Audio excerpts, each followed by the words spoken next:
answers. All right. So what else about Paul? Another question is 2 Corinthians 2:9. What is Paul exactly quoting? He said he's quoting Corinthians 2:9? Not yeah. 2 Corinthians.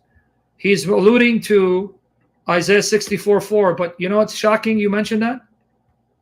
Yeah. You know you shocked me you mentioned that? Why? Your prophet quotes that exactly, and he claims it was given by revelation. Did you know your prophet quotes Paul in 1 Corinthians 2:9 in Bukhari? No, but But I don't think you're getting it. Paul is, yeah, go ahead. No, that's just like one of the verses where he's quoting the Old Testament, but Isaiah 64:4. He's giving you the gist of Isaiah 60. I just told you where it is, and you're ignoring me. Isaiah 64:4. But your prophet says that was revealed by Allah.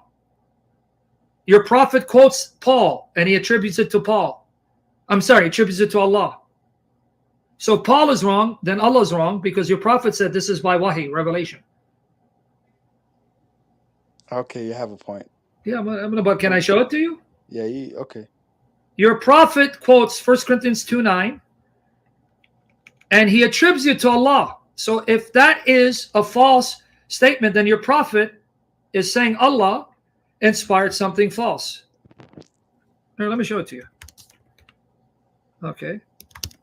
Let me get it for you. And I'll show it to you online. Interesting, isn't it? Right here. I actually did not know. Oh, yes. Right here.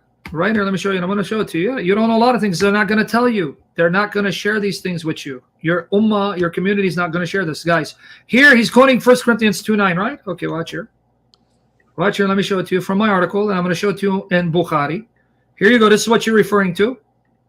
Okay, it's on the screen, everyone. Let me enlarge it. Okay. All right, here you go. 1 Corinthians 2:9, this is what you're referring to, right? However, it is written, no eye has seen, no ear has heard, no mind has conceived what God has prepared for those who love him, right? Yeah, that one.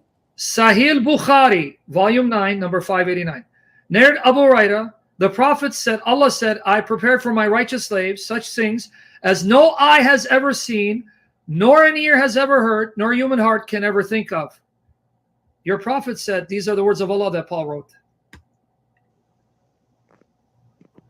Allah said that. Okay.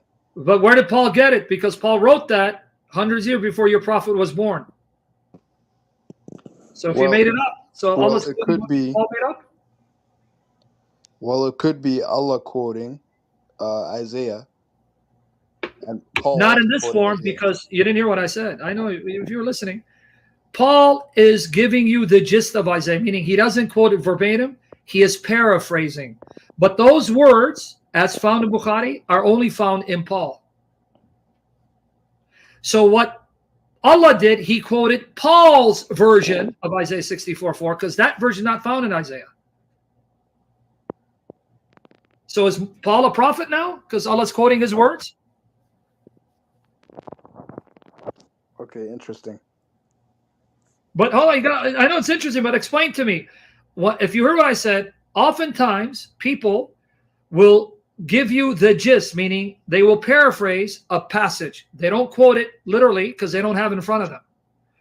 But this form of quotation is uniquely Paul, and Allah quotes Paul word for word. Why is he quoting Paul's version and not directly Isaiah's? I don't know. I don't have answers to that. Because it's time for you to leave Islam, man. What are you waiting for? Especially when I'm talking about what the Quran and Sunnah says about Jesus and Mary in comparison to Muhammad and his parents, which was the topic of my talk. So any other questions about Paul? Yeah, well, I got another question. Okay. Well, okay, so Paul, he contradicts James. No, he doesn't. He says that faith and works and all that. No, because in Ephesians 2:8-10, Paul tells you what faith is. Doing the works that God has destined you to do. James is not attacking Paul's view of faith. He's attacking the view that says the faith that saves isn't a faith that results in working. Paul says the faith that saves is a faith that causes you to work and obey. Here. There you go. I'm going to show it to you. So you don't think I'm making it up. No, James doesn't contradict Paul. Here it is.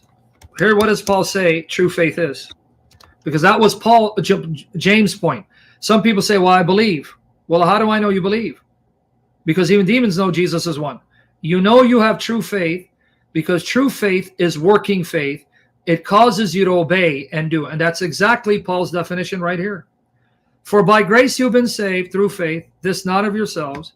It is the gift of God, not of works, that no one should boast. For we are his workmanship, created in Christ Jesus for good works, which God prepared beforehand so that we should walk in them. He's in perfect agreement with James. Wait, can you read that again?